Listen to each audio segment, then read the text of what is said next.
Hello and welcome to GMax Studios. Today we're going to talk about why this 50mm 1.8 lens is considered to be one of the greatest lenses in the world.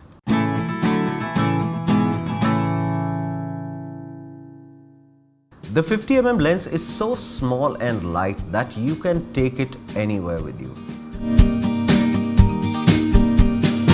which makes it a great travel lens.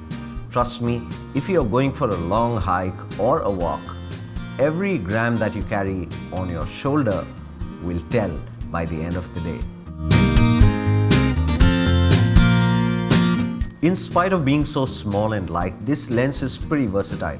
You can take any kind of photograph with it, be it portraits or landscapes. And for street photography, this lens is unparalleled.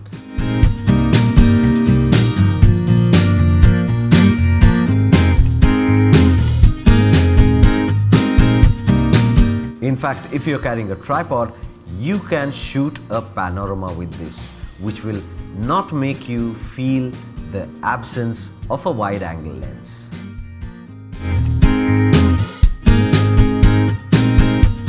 As we discussed in episode 12, this lens is also called the normal lens because its field of view is very close to what the normal human eyes see.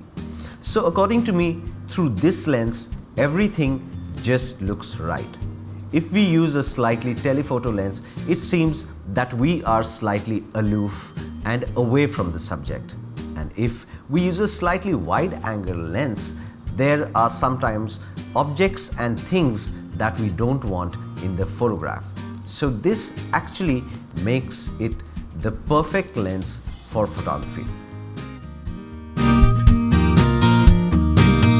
An open aperture of f1.8 means that this lens is really fast, which means that its aperture is really big and allows a lot of light to come in. This makes it a great lens for domestic use like shooting parties or candid pictures at home where you just have domestic lights lighting up your subject.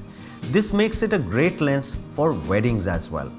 In fact, this is a really great lens for night street photography if you have ever tried it. If you haven't, you should.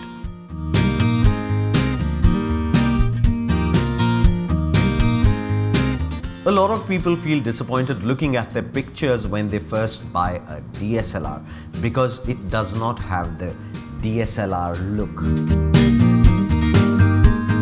By the DSLR look, I mean that the subject is sharp in focus and the background is blurred, possibly somewhat like the video that you're watching right now.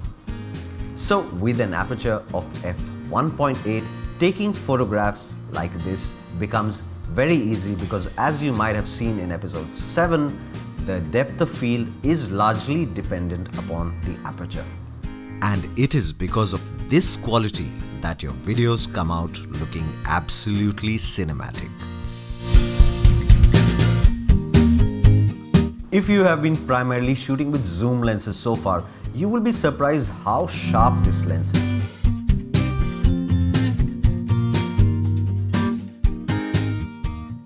This point is slightly controversial, but the 50mm in my opinion makes you a better photographer.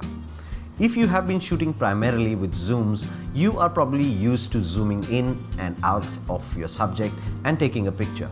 But having a fixed focal length makes you think harder, makes you work harder. And you have to work really hard to get that image. So over a period of time, it helps develop your photographic eye because it kind of slows you down. It makes you think, it makes you feel before clicking the shutter. So in my opinion, this lens really helps you develop your photographic eye. The best part about this lens is the price. Priced at about between $80 to $200, this is the cheapest glass that you can buy. A word of warning though, especially to Nikon users, is that the D version of this lens, which means the one which has the aperture ring, does not autofocus on the entry-level Nikon DSLRs like the 3000 series and the 5000 series. So if you want to have an autofocus glass, you have to buy the G version of this lens, which is the lens which does not have the aperture ring on it.